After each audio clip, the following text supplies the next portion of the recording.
ધોરણ 11 મેથ્સમાં chapter number 2 સંબંધ અને વિધેય. વિધેય ટોપિક ચાલે છે અને લાસ્ટ લેક્ચરમાં આપણે વિધેયના પ્રકારની ચર્ચા કરેલી. કેટલાક અગત્યના વિધેયો યાદ છે તમને? બધા વિધેયો વિશે કીર્તન યાદ છે ને?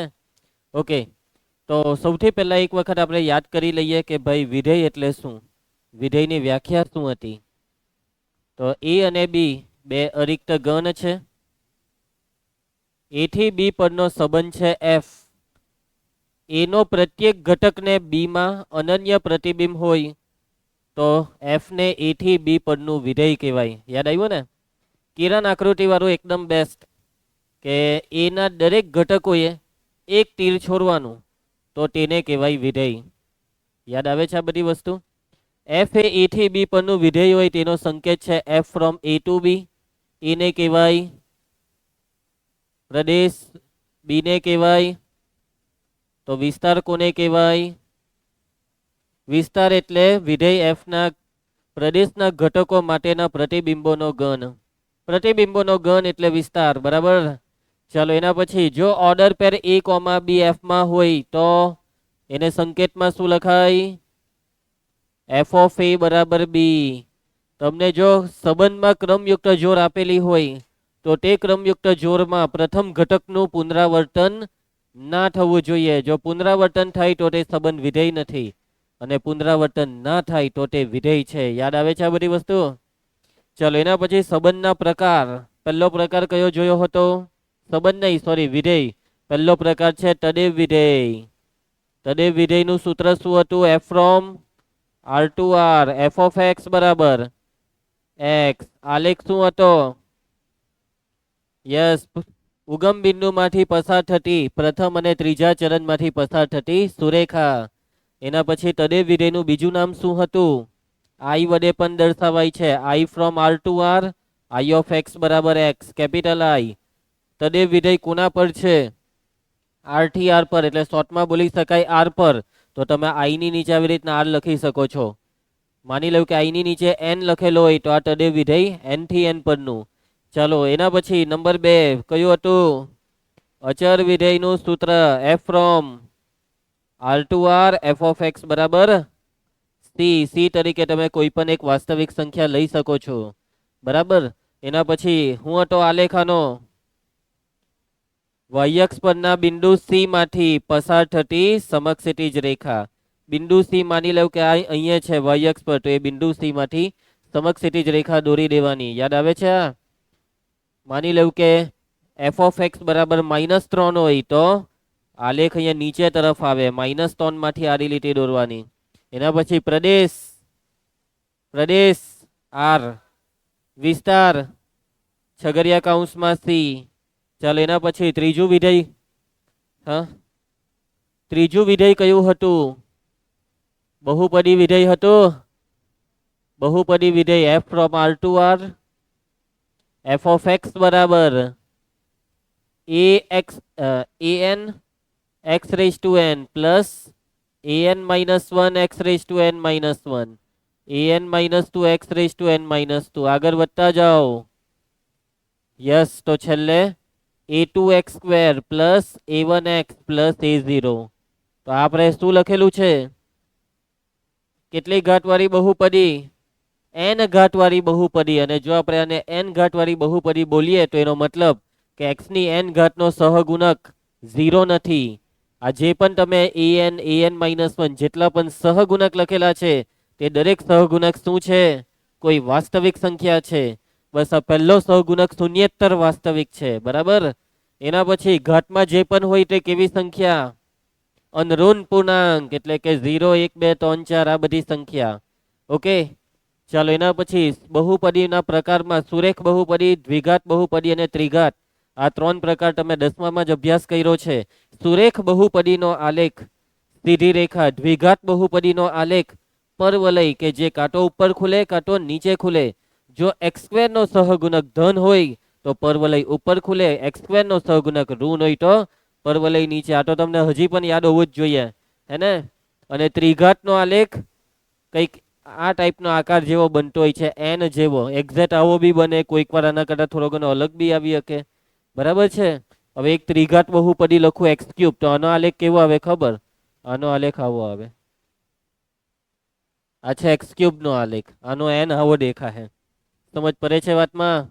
ચાલો, તો બહુપદીનો પ્રદેશ આર આવશે, પરંતુ બહુપદીનો વિસ્તાર નક્કી નહીં, રકમ પર આધાર રાખે. આલેખ રકમ પર આધાર રાખે, બરાબર ને? ચાલો આગળ વધીએ. એના પછી હવે નંબર 4, એના પછી જે વિધેય છે તે છે સમય વિધેય. કયું વિધેય? સમય વિધેય. હવે સમય સંખ્યા વિશે તો તમને ખબર છે ને ધ્રુવાંશ? કોને કહેવાય સમય સંખ્યા? જે કયા સ્વરૂપમાં હોય? પી ના છેદમાં ક્યુ સ્વરૂપમાં હોય, જ્યાં પી અને ક્યુ બંને પૂર્ણાંક છે પણ છેદમાં શૂન્યેતર પૂર્ણાંક. ભૂલી ગયો ધ્રુવાંશ તું? 9મા ધોરણથી આપણે ભણીએ છીએ, 10મામાં 11મામાં બી ભણી લીધું. જવાબ આપતા રહેવો યાર, મરેલાની જેમ નહીં બેહો. કીર્તન ઓકે, એકદમ સ્થિર બેસ. ચાલો, તો સમય સંખ્યા એટલે કે અંશ અને છેદ જે સંખ્યામાં આવે તે, જેમાં અંશમાં કોઈ પૂર્ણાંક હોય અને છેદમાં શૂન્યેતર પૂર્ણાંક હોય. તો સમય વિધેય બી કંઈક એવું જ છે. સમય વિધેય એટલે એમાં પણ અંશ અને છેદ આવશે, પરંતુ અંશ અને છેદમાં કોઈ સંખ્યા નહીં હોય. શું હશે ખબર? બહુપદી. બહુપદીના છેદમાં બહુપદી લખવામાં આવે તો તે વિધેય કહેવાય સમય વિધેય. કયું વિધેય? સમય વિધેય. તો સમય વિધેયમાં આવશે એફ ઓફ એક્સ ના છેદમાં જી ઓફ એક્સ પ્રકારના વિધેયને, આ પ્રકારના વિધેયને શું કહેવાય છે? સમય વિધેય કહે છે. અને જો આ વિધેય સમય હોય તો એને પણ એક શરતનું પાલન કરવું જ પડશે. અને કઈ શરત છે ખબર? છેદ 0 નહીં થવો જોઈએ. હવે આજે મેં એફ ઓફ એક્સ ના છેદમાં જી ઓફ એક્સ લખ્યું ને, એમાં એફ ઓફ એક્સ અને જી ઓફ એક્સ શું છે? બહુપદી છે. શું છે? બહુપદી. જ્યાં એફ ઓફ એક્સ અને જી ઓફ એક્સ એ ચલ એક્સ ની બહુપદી છે. શું છે? ચલ એક્સ ની બહુપદી છે. સમજ પડે છે ને વાતમાં? તથા છેદની બહુપદી જી ઓફ એક્સ 0 ના થવી જોઈએ. સમજ પડી ગઈ વાતમાં? સમય વિધેયમાં સમજ પડી ગઈ બધાને? સમય વિધેયના અહીંયા હું એક્ઝામ્પલ લખું છું સાઈડ પર, કે ભાઈ x વત્તા 3 ના છેદમાં x ઓછા 2. તો આ મેં કયું વિધેય લખેલું કહેવાય? સમય વિધેય. ધ્રુવાંશા કેવી રીતના સમય કહેવાય આને? અંશ અને છેદ છે, અંશમાં બહુપદી છે, છેદમાં પણ બહુપદી છે. સમજી ગયા? x નો ઘન માઇનસ 5x નો વર્ગ ઓછા 7 છેદમાં વર્ગમૂળ 7x વત્તા 9. તો ભાઈ આ કયું વિધેય છે? સમય વિધેય છે. કેમ? કેમ કે અંશ અને છેદ બંનેમાં શું છે? બહુપદી છે. હજી એકાદ આપણે લખીએ, વર્ગમૂળ x ઓછા 8 છેદમાં x વત્તા 8. ચાલો, શું આ સમય વિધેય છે? શું તમે આને સમય વિધેય કહેશો? ના. આમાં તકલીફ શું પડી? તકલીફ છે આ વર્ગમૂળ x, એટલે કે આ જે અંશ છે તે બહુપદી નથી. એટલે આ વિધેય તો છે, પરંતુ આને સમય વિધેય નહીં કહેવાનું. બરાબર છે? સમજ પડી ગઈ તમને વાતમાં? હવે આ સમય વિધેયનો પ્રદેશ શું હોય? પ્રદેશ. પ્રદેશ. જો પ્રદેશની વાત આવે એટલે હું વિચારવાનું કે વિધેયમાં x ની જગ્યાએ તમે જે બી લઈ શકો ને, તે બધી જ વસ્તુ પ્રદેશમાં આવે. જે બી. અને વિચારવાનું હંમેશા વાસ્તવિક સંખ્યા માટે. તમે પ્રાકૃતિક સંખ્યા અને પૂર્ણાંક સંખ્યા માટે વિચારો તે નહીં ચાલે. હંમેશા કોના માટે વિચારવાનું? વાસ્તવિક સંખ્યા માટે. તો શું હું દરેકે દરેક વાસ્તવિક સંખ્યા સમય વિધેયમાં લઈ શકું છું? અને જો હું દરેક વાસ્તવિક સંખ્યાને ના લઈ શકું તો એનો મતલબ તમારે મને એ કહેવાનું કે કઈ સંખ્યાને નહીં લેવાય આ વિધેયમાં. x ની જગ્યાએ અસમય સંખ્યાને નહીં લેવાય એવું જાનકીનું કેવું છે, અને પેલાનું કેવું છે x ની જગ્યાએ 0 ને નહીં લેવાય. બેવના જવાબ ખોટા છે. તમે અહીંયા x ની જગ્યાએ સમય સંખ્યા બી લઈ શકો છો, અસમય બી લઈ શકો છો, કઈ બી લઈ શકો. x ની જગ્યાએ 0 બી લઈ શકાય, પણ હું નહીં લેવાય ખબર? એવી સંખ્યા નહીં લેવાય કીર્તન કે જે તકલીફ આપે, કે જે જવાબ તરફ પહોંચવા નહીં દે. અને તકલીફ ક્યારે આવે ખબર ધ્રુવાંશ? કહી શકશે તો તકલીફ ક્યારે આવે? છેદ 0 થાય ત્યારે. છેદ 0 થાય ત્યારે તકલીફ ઊભી થાય. એનો મતલબ કે એવો એક્સ નહીં લેવાનો કે જે એક્સના લીધે છેદ 0 થાય. કઈ સમજ પડતી છે વાતમાં? એટલે કે પ્રદેશમાં કોણ નથી, એવી એક્સની કિંમત નથી કે જે છેદને 0 કરે. પ્રદેશમાં છે આખે આખો આર, પણ આખે આખા આર માંથી અમુક વસ્તુ નથી, અને એ કોણ? એવો એક્સ કે જે કોને 0 કરે? છેદને 0 કરે. એવો એક્સ કે જેના માટે જી ઓફ એક્સ 0 થાય. આ લખ્યું તેમાં સમજ પડી? જી ઓફ એક્સ 0 થાય તેવો એક્સને મેં આર માંથી કરી નાખ્યો, અને એવા એક્સને જો આર માંથી કરી નાખું તેનો મતલબ કે હવે આ સમય વિધેયનો છેદ 0 નહીં થાય. અને છેદ 0 નહીં થાય તો એનો મતલબ કે આનો કંઈક તો જવાબ હશે. એ જવાબ શું છે તે રકમ પર આધાર રાખે, પરંતુ કંઈક ને કંઈક જવાબ હવે મળવાનો જ છે. ક્લિયર? એની ડાઉટ? આગળ વધીએ. વિસ્તાર. સમય વિધેયનો વિસ્તાર શું? સમય વિધેય શાનાથી બને છે? બહુપદીથી. અંશ અને છેદમાં બહુપદી લખવાની. હવે બહુપદીના જ વિસ્તારના ઠેકાના હોય નહીં, તો એનો મતલબ સમય વિધેયનો વિસ્તાર બી આપણે નહીં કહી શકીએ. રકમ પર આધાર રાખે. જેવી રકમ તેવો વિસ્તાર. અને આલેખનો બી આધાર કોના પર છે? રકમ પર છે. ચાલો, સમજ પડી જશે સમય વિધેય વિશે. આગળ વધીએ. સમય વિધેય પછી હવે છે નંબર 5. હવે આવે છે એકદમ ખતરનાક વિધેય કે જેનું નામ છે માનાંક વિધેય. કયું વિધેય છે આ? માનાંક વિધેય. તો બરાબર ધ્યાન આપજો. તો માનાંક વિધેય એક મશીન છે. શું છે? એક મશીન છે. અને આ મશીનનું કામ છે ઋણ સંખ્યાને ધન કરવાનું, અને ધન સંખ્યાને ધન જ રહેવા દેવાનું. ઋણને ધન કરવાની, પણ ધનને ઋણ નહીં કરવાની. ધન તો ધન જ રહી, પણ આ મશીન ઋણને બી ધન કરી નાખે. માનાંકને હંમેશા પોઝિટિવનેસ ગમે. માનાંક ઇઝ ઓલવેઝ પોઝિટિવ. બરાબર છે? માનાંકનું કામ છે ધન કરવાનું.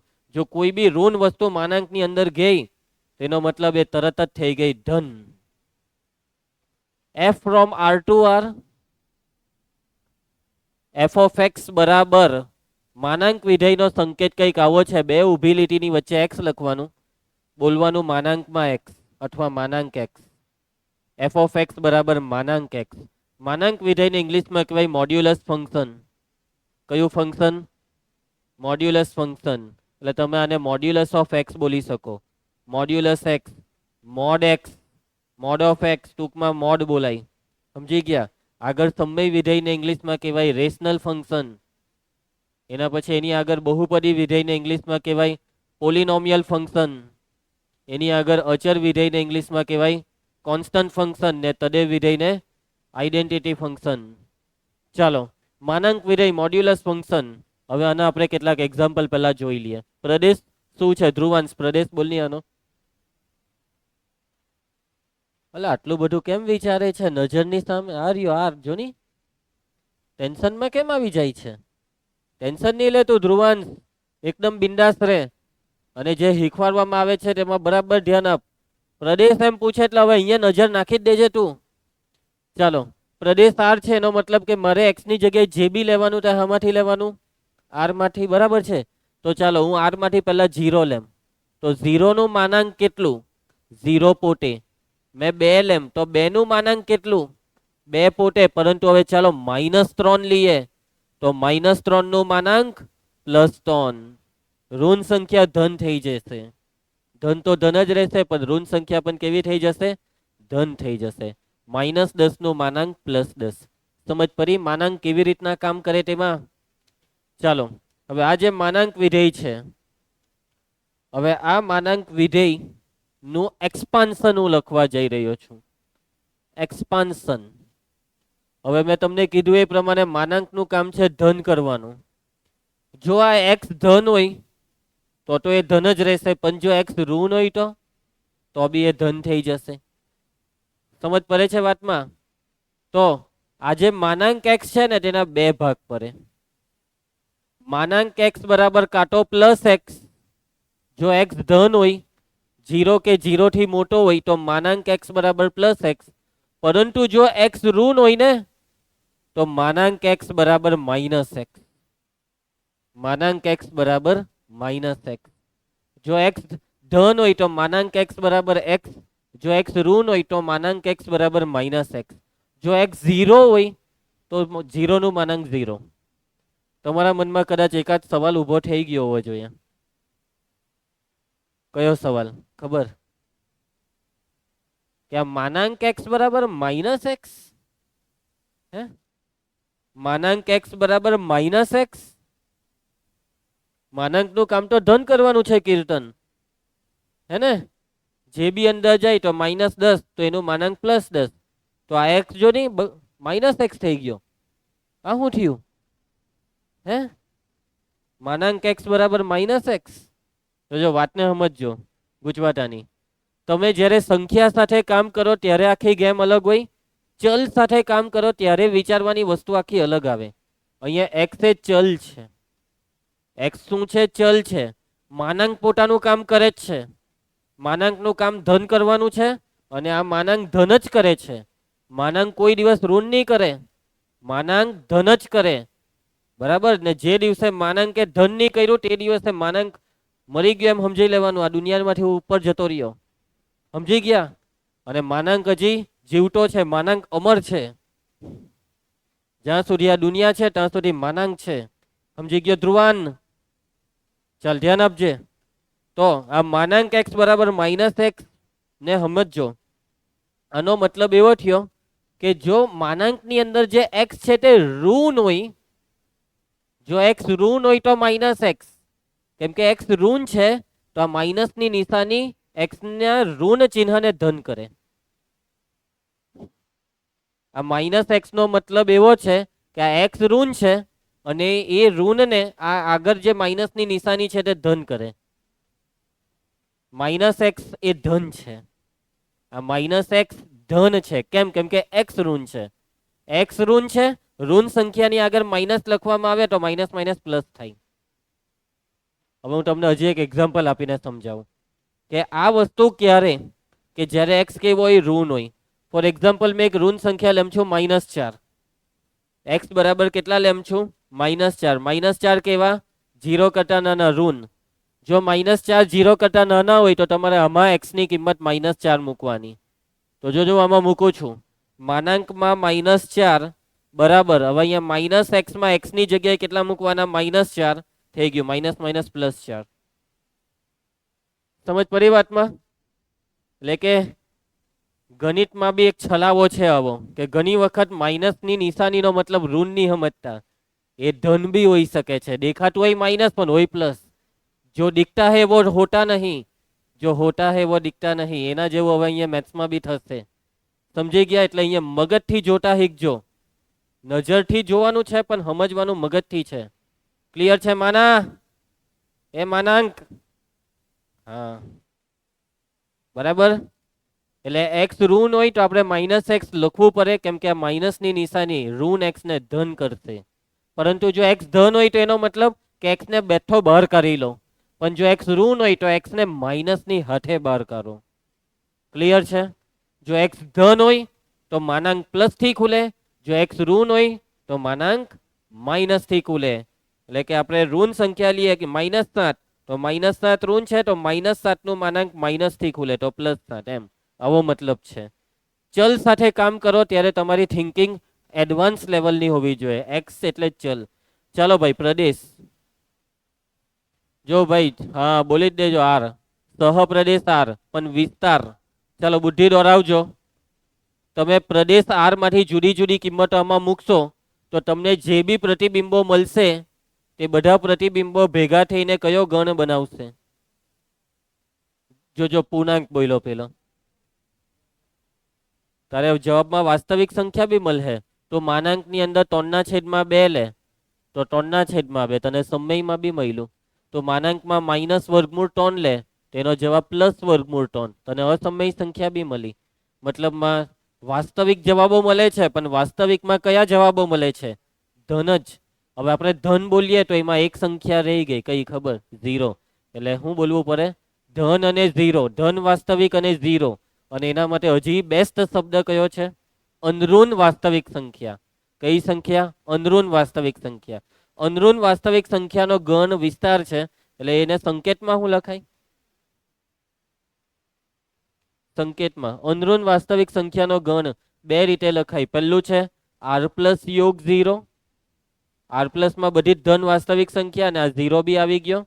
અને બીજું છે ભાઈ ઇન્ટરવલ, ધન અનઋણ વાસ્તવિક સંખ્યાનો ઇન્ટરવલ ક્લોઝ 0 થી ઓપન ઇન્ફિનિટી. 0 કે 0 કરતા મોટી બધી જ વાસ્તવિક સંખ્યા. સમજ પડે છે વાતમાં? ચાલો હવે બાકી રહ્યો ખાલી આલેખ. તો આપણે દોરીશું આલેખ. એક્સ અક્ષ દોરી દો, વાય અક્ષ દોરી દો ધ્રુવાંશ. એક્સ અક્ષ પર શું લેવાનું? પ્રદેશની કિંમતો. અને વાય અક્ષ પર શું લેવાનું? પ્રતિબિંબ લેવાના, એટલે વિસ્તારની કિંમતો. ચાલો તો એક્સ અક્ષ પર 0 છે, 1, 2, 3, 4, -1, -2, -3, -4. ધ્યાન આપતા રહેજો. વાય અક્ષ પર બી અહીંયા લખવાનું રહી ગયું, 1, 2, 3, 4, 5, -1, -2. હવે જુઓ માનાંકનો આલેખ દોરો છો, એક એક કરીને એક્સ અક્ષની બધી કિંમતો મૂકો એટલે તમને જે પ્રતિબિંબ આવે તે વાય પર, અને પ્રદેશના ઘટકને એના પ્રતિબિંબ સાથે જોડો, જોડતું બિંદુ અહીંયા દર્શાવો. તો 0 નું પ્રતિબિંબ 0, 1 નું માનાંક 1 એટલે 1, 1, 2 નું માનાંક 2, 3 નું માનાંક 3, 4 નું માનાંક 4, -1 નું માનાંક +1, -2 નું માનાંક +2, -3 નું માનાંક +3, -4 નું માનાંક +4. એવી રીતના 0 અને 1 ની વચ્ચે ઘણી બધી સંખ્યા આવે અને એનું માનાંક એ સંખ્યા પોતે જ. 0.1 નું માનાંક 0.1, 0.2 નું 0.2. એટલે અહીંયા વચ્ચે ઘણા બધા આવા બિંદુ છે. આ બધા બિંદુને આવી રીતના તમે જોડી દો. તો આ છે આલેખ. શું કરવાનું છે? આ બધા બિંદુને જોડી દેવાના છે. તો આપણે વ્યવસ્થિત રીતે જોડી દઈએ તો આ થઈ ગયો માનાંક વિધેયનો આલેખ. અને આ આલેખ કેવો દેખાય છે?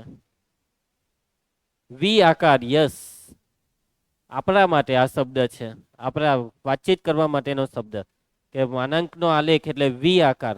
કયા બિંદુ પાસે? ઉગમ બિંદુ પાસે. બરાબર છે. પરંતુ આ આકારને અહીંયા હું લખતો નથી, લખાય નહીં એમ વી આકાર. આપણા બેની ભાષા સમજી જવાનું. બરાબર, મારી અને તમારી વચ્ચેની આ ભાષા. મેં તમને પૂછ્યું માનાંકનો આલેખ, ઉગમ બિંદુ પર વી આકાર. ક્લિયર છે? આવડી જશે, યાદ રહી જશે ને આલેખ? આખો આલેખ ઉપર તરફ છે પહેલા ને બીજા ચરણમાં, અને જે તરફ આલેખ તે તરફ જ વાય અક્ષનો ભાગ, અને આ ભાગ હંમેશા ધન વાસ્તવિક સંખ્યાથી ભરેલો છે. આલેખ નીચે જતો નથી, એનો મતલબ કે ઋણ વાસ્તવિક સંખ્યાઓ આલેખના ભાગમાં નથી. સમજ પડી વાતમાં? વિસ્તારમાં ઋણ સંખ્યાઓ નથી. આલેખ પરથી બી વિસ્તાર ખબર પડી જાય. આ આલેખ વાય અક્ષનો કયો ભાગ રોકે છે? તો આ ભાગ રોકે ને, તો આ ભાગ વિસ્તાર છે. અને આ ભાગમાં કોણ છે? 0 ને 0 કરતા મોટી બધી જ સંખ્યા. ઓકે, સમજ પડી? આલેખ પરથી બી વિસ્તાર આવી રીતના ખબર પડી જાય. અને જ્યારે પ્રદેશ વાસ્તવિક હોય તો જવાબમાં બી વાસ્તવિક સંખ્યા વિશે વિચારવાનું. આગળ વધ્યા. નંબર 6, છઠ્ઠું વિધેય છે ચિહ્ન વિધેય.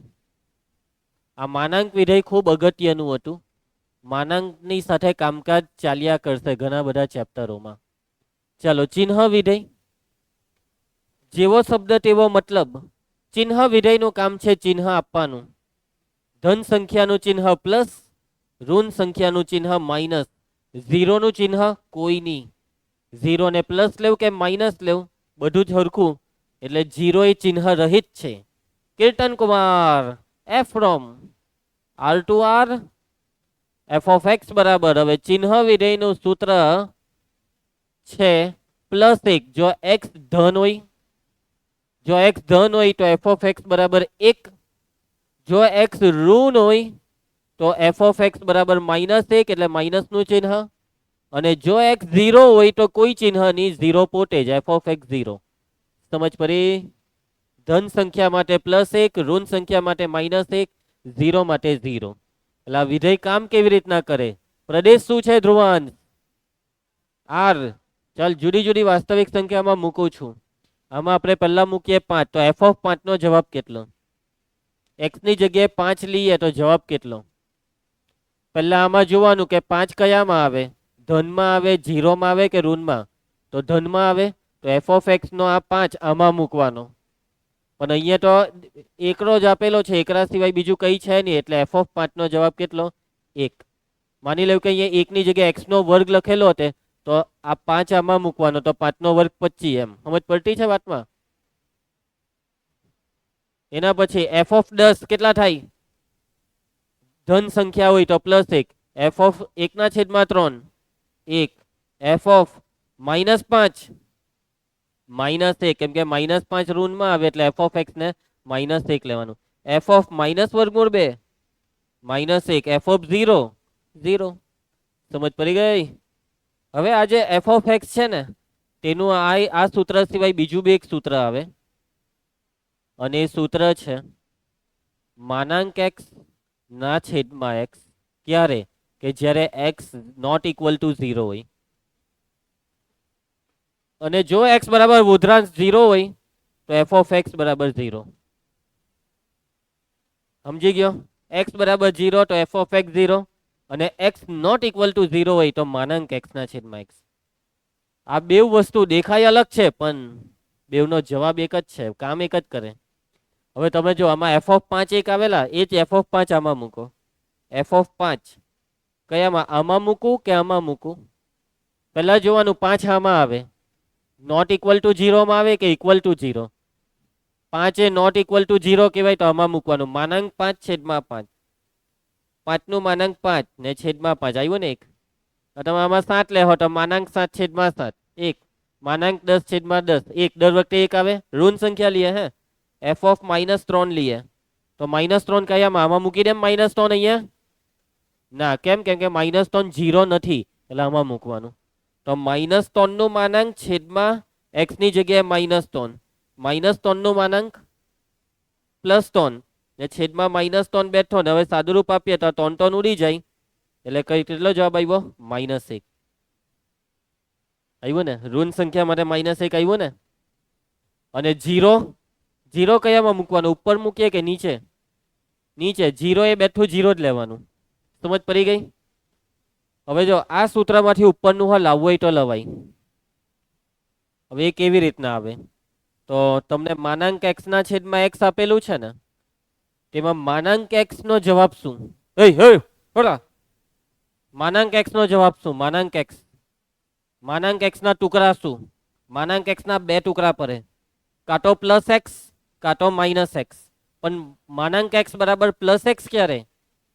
જ્યારે એક્સ એ ધન હોય, 0 કરતા મોટો, ને એક્સ ઋણ હોય તો -x. હે ને?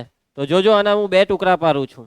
પહેલો ટુકડો ધ્રુવાંશ, હું માનાંક એક્સ બરાબર x લેમ છું, ત્યારે x ધન કહેવાય, એટલે માનાંક એક્સ ની જગ્યાએ x ને નીચે વાળો x બેઠો. પણ જો x ઋણ હોય તો આ માનાંક માઇનસ થી ખુલે, એટલે માનાંક એક્સ બરાબર -x ને છેદમાં x.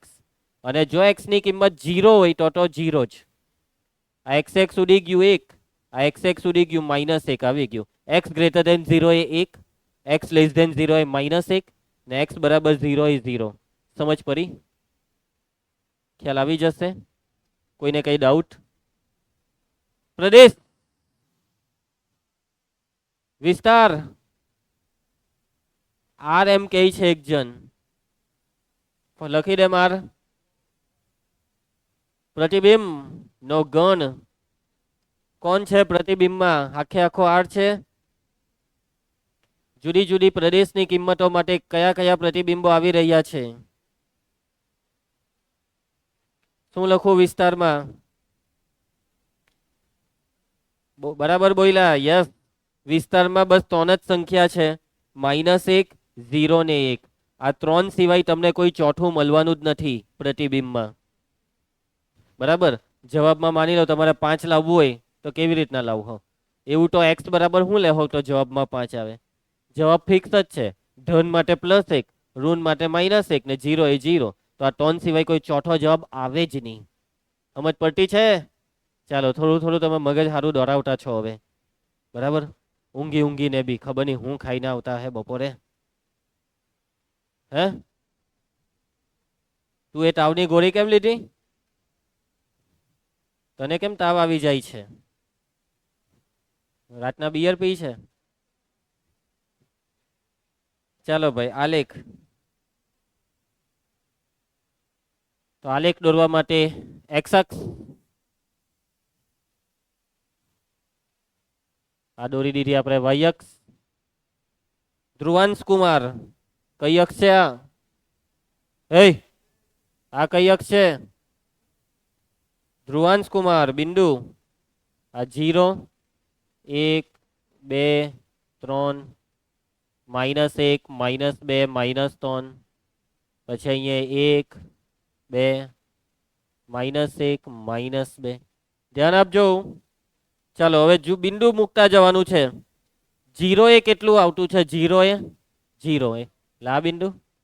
1 એ 1, 2 એ 1 જ આવેલા, 3 એ બી 1, ધન સંખ્યા માટે 1, ઋણ સંખ્યા માટે -1, -1 એ -1, -2 એ -1, -3 એ -1.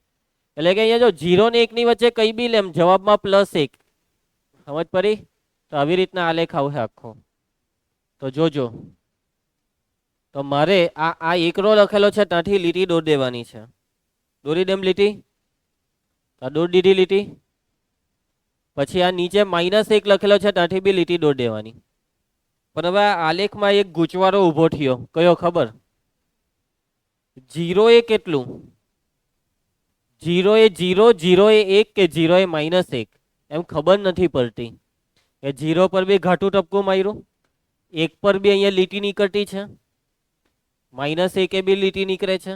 તમે નોર્મલી આવો આલેખ દોર્યો હોય ને, એમ આલેખ દોર્યો હોય ને તમને અહીંયા જોવું હોય કે ભાઈ અહીંયા છે 4, તો 4 એ કેટલા? તો તમે આવી રીતના જોવો કે અહીંયા છે 0.7, તો 4 એ 0.7 એમ. તો અહીંયા ગૂંચવારો એ ઊભો થાય કે 0 એ 0, 0 એ 1 કે 0 એ -1. તો 0 એ 0 ને એ આપણને ખબર છે, પણ આલેખને બી ખબર પાડવાની. તો એના માટે શું કરવું પડે ખબર? કે આ જે 1 છે ને, 0 એ 1 નહીં આવે તો આ 1 પર હોલો સર્કલ પાડવાનું. આવું 0 એ -1 નહીં આવે એટલે -1 પર બી હોલો સર્કલ. સમજ પડી? જો આ સર્કલને આ રીતના ઘાટું કરી દેમ તો એનો મતલબ એવો થયો કે 0 એ 1 લેવાનું, 0 એ 0 હો લેવાનું, કેમ કે 0 ને બી ઓલરેડી ઘાટો કરેલો છે. જો ને પછી આ -1 ને ઘાટો કરી લેમ તો 0 એ 0 હો લેવાનું, 0 એ -1. આ તો ખોટું કહેવાય. એટલે આ ખુલ્લો ભાગ, આ હોલો સર્કલ, હોલો સર્કલ નો મતલબ એવો કે 0 એ 1 અને -1 નહીં, 0 એ 0 પોતે જ. 0 પર ડાર્ક સર્કલ છે. ડાર્ક સર્કલ જે હોય તે લેવાનું. સમજી ગયા? ક્લિયર છે? આગળ વધીએ. ઓકે. આ આલેખ માટે બી કોઈ શાબ્દિક નામ નથી. આ આલેખ તમને પૂછે ચિહ્ન વિધેયનો આલેખ કેવો, તો કહી દેવાનું પહેલા ચરણમાં વાયક્ષ પરના બિંદુ 1 માંથી આરી લીટી, ત્રીજા ચરણમાં વાયક્ષ પરના બિંદુ -1 માંથી આરી લીટી ને 0 એ 0 એમ. સમજી ગયા? ચાલો છેલ્લું માંજી. ઓ માનાંક છેલ્લું 7મું મહત્તમ પૂર્ણાંક વિધેય. મહત્તમ પૂર્ણાંક વિધેય. ગ્રેટેસ્ટ ઇન્ટીજર પાર્ટ ફંક્શન અથવા greatest integer function. Greatest integer function ટૂંકમાં એને કહેવાય GIF. શું કહેવાય? GIF. આનું બીજું એક ગુજરાતી નામ છે, સોરી ઇંગ્લિશ નામ છે સ્ટીલિંગ વિધેય. કયું વિધેય? સ્ટીલિંગ વિધેય. સ્ટીલિંગ એટલે છત, છાપરું. અને બીજું એક હજી વિધેય આવે છે તમારી ચોપડીમાં નથી પણ જેઈમાં આવશે. એનું નામ છે ફ્લોર વિધેય. ફ્લોર એટલે જમીન, ભોંયતળિયું. આને સીલિંગ વિધેય કહેવાય. નાનો એક બીજો દોસ્તાર છે તેને કહેવાય ફ્લોર વિધેય. અત્યારે બે દોસ્તારને અલગ કરેલા છે. બરાબર? ચાલો. મહત્તમ પૂર્ણાંક ભાગ વિધેય, જેવો શબ્દ તેવો મતલબ. આ બી એક મશીન છે. માનાંક કેવું મશીન છે, ધન કરી નાખે. એ રીતના આ મશીન શું કરે તે જોજો. આ મશીન જેવું નામ છે તેવું કરે. મહત્તમ પૂર્ણાંક, જવાબને મહત્તમ પૂર્ણાંક બનાવશે. ધ્યાન આપજો. Kirtan Kumar f from R to R અને આનો સંકેત છે એફ ઓફ એક્સ બરાબર ચોરસ કૌંસમાં એક્સ. આ છે સંકેત. અને વાંચવાનું શું? ગુજરાતીમાં વાંચવું હોય તો મહત્તમ પૂર્ણાંક એક્સ, મહત્તમ પૂર્ણાંક ભાગ એક્સ, મહત્તમ પૂર્ણાંક એક્સ. ઇંગ્લિશમાં વાંચવું હોય તો integer part x, greatest integer part x. સમજી ગયા?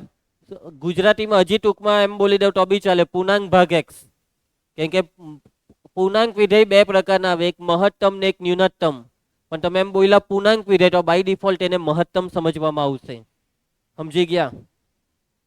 અને હજી એક છેલ્લો ઇંગ્લિશ શબ્દ છે બોક્સ એક્સ. કેટલાક શિક્ષકો આને બોક્સ એક્સ એવું બી વાંચતા હોય છે, બોક્સ એક્સ. એક્સ ને પાડી દીધું બોક્સ, બોક્સ એક્સ. બરાબર. હું તો ગુજરાતીમાં બોલા અથવા ઇંગ્લિશમાં ઇન્ટીજર પાર્ટ એક્સ, હું આવું વધારે બોલા. પૂર્ણાંક ભાગ એક્સ, ઇન્ટીજર પાર્ટ એક્સ. બરાબર. કીર્તન કુમાર હું બોલશું આપણે? અરે વાહ. ધ્રુવાંશ તું શું બોલે? Integer parts, only part, integer part x. ચાલો માનજીભાઈ, હવે આનો મતલબ શું છે ખબર?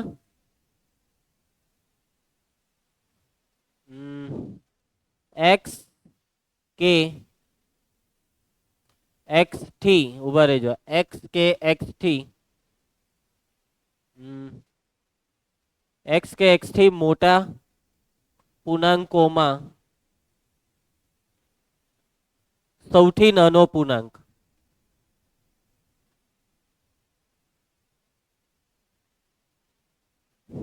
આ છે આનો મતલબ.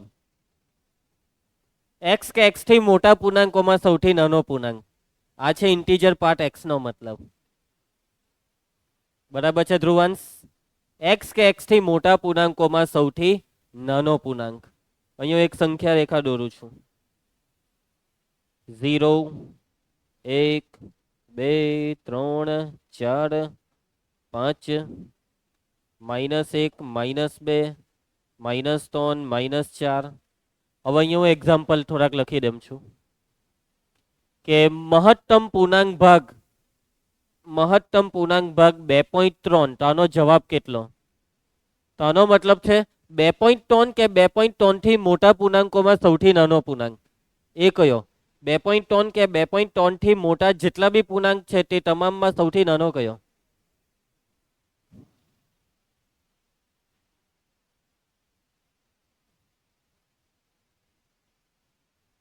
એક મિનિટ મેં એક લોચો મારી દીધો. ઉભા રહેજો, મેં જ લોચો મારી દીધો. અહીંયા એક્સ કે એક્સ થી નાના પૂર્ણાંકોમાં એવું આવશે, એક્સ કે એક્સ થી નાના પૂર્ણાંકોમાં સૌથી મોટો પૂર્ણાંક. હવે બરાબર છે. એક્સ કે એક્સ થી નાના પૂર્ણાંકોમાં ઇન્ટીજર પાર્ટ 2.3 નો મતલબ 2.3 કે 2.3 થી નાના પૂર્ણાંકોમાં સૌથી મોટો પૂર્ણાંક. હવે 2.3 ક્યાં આવે? આ 2 અને 3 ની વચ્ચે અહીંયા કશે આવશે. તો આ 2.3 થી નાના પૂર્ણાંક કેટલા? બધા જો ધ્રુવાંશ જો, આ બધા 2.3 થી નાના પૂર્ણાંક દેખાય છે તને? આ બધામાં સૌથી મોટો કોણ છે? એટલે આનો જવાબ 2. ઇન્ટીજર પાર્ટ 1.9999, આનો જવાબ 1. પછી જેટલા બી નવરા હોય તે આ 2 ની જરાક અગાડી આવશે આ સંખ્યા. કેટલા? 4 નવરા મેં લખલા છે કે? હા. તો હવે આ જે છે તેના કરતા નાના જેટલા બી પૂર્ણાંક છે તેમાં સૌથી મોટો પૂર્ણાંક કોણ? 1. સમજ પડતી છે વાતમાં? હવે ચાલો હવે કહેજો. 49.37, આનો જવાબ. સમજી ગયા ને? હવે થતું શું છે? થતું શું છે? પોઈન્ટ પછીનું જે હોય તે કાઢી નાખવાનું. પોઈન્ટ પછી જે બી આવે તે કરી નાખવાનો. જવાબ આવી ગયો. એવું થતું છે ને? હે ને? વાતમાં મત પડી? ચાલો પછી મેં માની લો કે આમાં એક્ઝેક્ટ કોઈ પૂર્ણાંક સંખ્યા લીધી 10, તો આનો જવાબ કેટલો? 10 કે 10 થી નાના પૂર્ણાંકોમાં સૌથી મોટો પૂર્ણાંક 10 પોતે જ. 10 કે 10 થી નાના એટલે 10 ને બી ગણવાનું. અહીંયા માની લો કે હું 7 લેમ તો એનો પૂર્ણાંક ભાગ 7. 0 નો મહત્તમ પૂર્ણાંક ભાગ 0. -2 નો મહત્તમ પૂર્ણાંક ભાગ -2 પોતે. -15 નો મહત્તમ પૂર્ણાંક ભાગ. એટલે કે કોઈ બી પૂર્ણાંક સંખ્યાનો તે પૂર્ણાંક ભાગ તે પોતે જ કે તે પૂર્ણાંક જ છે. મહત્તમ પૂર્ણાંક ભાગ જવાબને જુઓ પૂર્ણાંક બનાવે છે. બનાવે છે ને પૂર્ણાંક? હે ને? પોઈન્ટ વાળી સંખ્યા હોય, અપૂર્ણાંક હોય, અસમય હોય, એ બધાને પૂર્ણાંક બનાવવાનું આ મશીન છે. હવે એના પછી હજી એક કેમ છું, ચાલો આનો જવાબ બોલજો. Integer part of -2.15 -2 confirm. શું થયું માના ભાઈ? માનાંક શું થયું? આનો જવાબ આવશે -3. તમે કહો સર અમે તો કેટલું આ 0.15 કાઢી નાખવાનું એટલે -2 જવાબ. ઋણ સંખ્યામાં સાવધાની એ રાખવાની છે કે જવાબમાં માઇનસ આ પોઈન્ટ પછીનું કાઢી નાખો, પછી આ -2 માં 1 નો વધારો, 2 પછી 1, 2 પછીની સંખ્યા 3 એટલે જવાબ -3. ઋણમાં આવું થાય કેમ ખબર? કેમ કે તમે જો -2.15 કાં આવશે? બોલો આ સંખ્યા રેખા પર કોની કોની વચ્ચે આવે -2.15? -2 ને -3 ની વચ્ચે, એટલે અહીંયા કશે આવશે. તો -2.15 થી નાના પૂર્ણાંકોમાં સૌથી મોટો કોણ છે? -3 છે ને. સમજ પડી ધ્રુવાંશ? એટલે હવે ટેકનિક યાદ રાખજો. -1.8 બોલો આનો જવાબ -2. -5.18 આનો જવાબ -6. એટલે યાદ હું રાખવાનું છે કીર્તન? પૂર્ણાંક હોય તો જવાબમાં પૂર્ણાંક બેઠો. ધનમાં પોઈન્ટ વાળી સંખ્યા હોય તો પોઈન્ટ પછીનું કાઢો ને જે રહ્યું તે બેઠું. ને ઋણમાં પોઈન્ટ વાળી સંખ્યા હોય તો પોઈન્ટ પછીનું જે હોય તે કાઢો ને જે વધ્યું તેના પછીની. -5 હોય તો -6 લેવાનું. સમજી ગયા? ક્લિયર છે? આવડી જાય? ચાલો હવે આનો પ્રદેશ. અરે વાહ, વેરી ગુડ. વિસ્તાર. વિસ્તાર. જાનકી કઈ છે પૂર્ણાંક સંખ્યા. માનજી, ધ્રુવાંશજી, કીર્તુજી.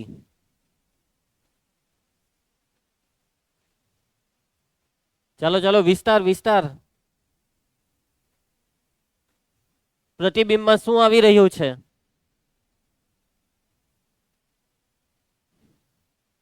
દર વખતે તમને જવાબમાં શું મળી રહ્યું છે? બરાબર બોલી જાનકી તું. દર વખતે જવાબમાં પૂર્ણાંક જ આવી રહ્યા છે. પૂર્ણાંક સિવાય બીજું કંઈ લાવવાની ટ્રાય કરો, શક્ય જ નથી. કેમ? કેમ કે આ મશીનનું કામ શું છે? પૂર્ણાંક બનાવવાનું. સમજ્યા? આ જે મશીન છે તે પોઈન્ટ પછીનું બધું કરી નાખે છે, જવાબને પૂર્ણાંક બનાવી દે છે. એટલે જવાબમાં તમને દર વખતે પૂર્ણાંક સંખ્યા મળશે. એટલે વિસ્તાર છે પૂર્ણાંક સંખ્યાનો ગણ Z. તમને જવાબમાં દરેક પૂર્ણાંક સંખ્યા મળશે. જે પૂર્ણાંક જોઈતો હોય તે બોલો. માન તને જવાબમાં જો 500 જોઈતું હોય તો તને મળે. તું સવાલમાં લઈ લે 500.01 એટલે જવાબ આવશે એનો 500. પણ ધ્રુવાંશ તું એમ કે સર મને જવાબમાં 1.5 લાવી આપો, જિંદગીમાં નહીં આવે. કે એવી તો કોઈ સંખ્યા નથી કે જેનો મહત્તમ પૂર્ણાંક ભાગ 1.5 થાય. સમજ પડી ગઈ વાતમાં? અને હવે છેલ્લું બાકી હું રહ્યો? યસ, આલેખ. તો ચાલો ફટાફટ આલેખ દોરી કરીએ. અને હવે ભૂસી કાઢો કેમ કે આ નર છે.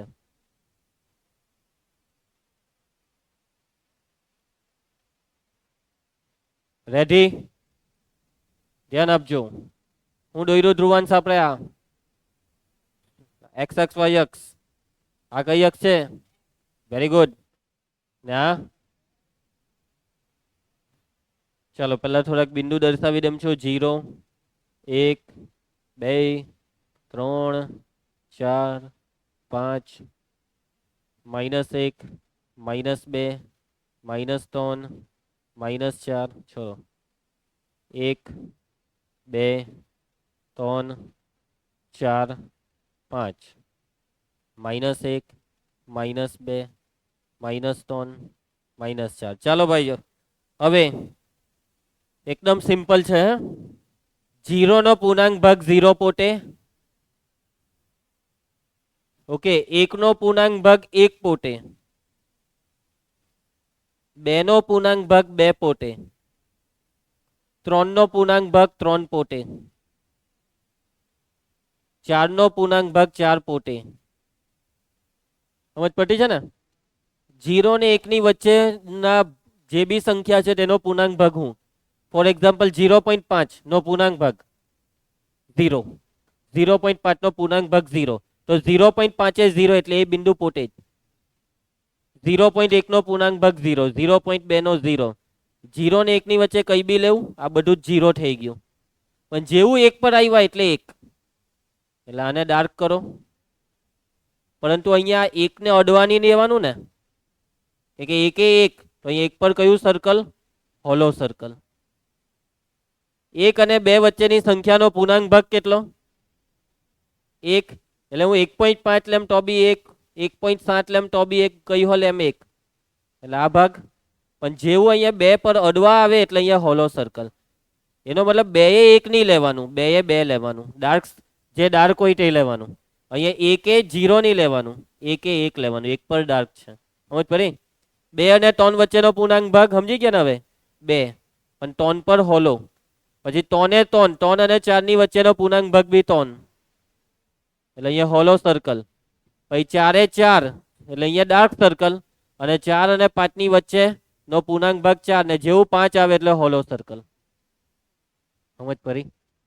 એના પછી હવે આગળ -1 નો પૂર્ણાંક ભાગ -1, ને -1 ની 0 વચ્ચેની સંખ્યા, ફોર એક્ઝામ્પલ -0.5 પૂર્ણાંક ભાગ, -0.5 નો પૂર્ણાંક ભાગ -1, -0.7 નો પૂર્ણાંક ભાગ -1, એટલે કે આટલા ભાગમાં જે બી છે તેનો જવાબ -1 છે.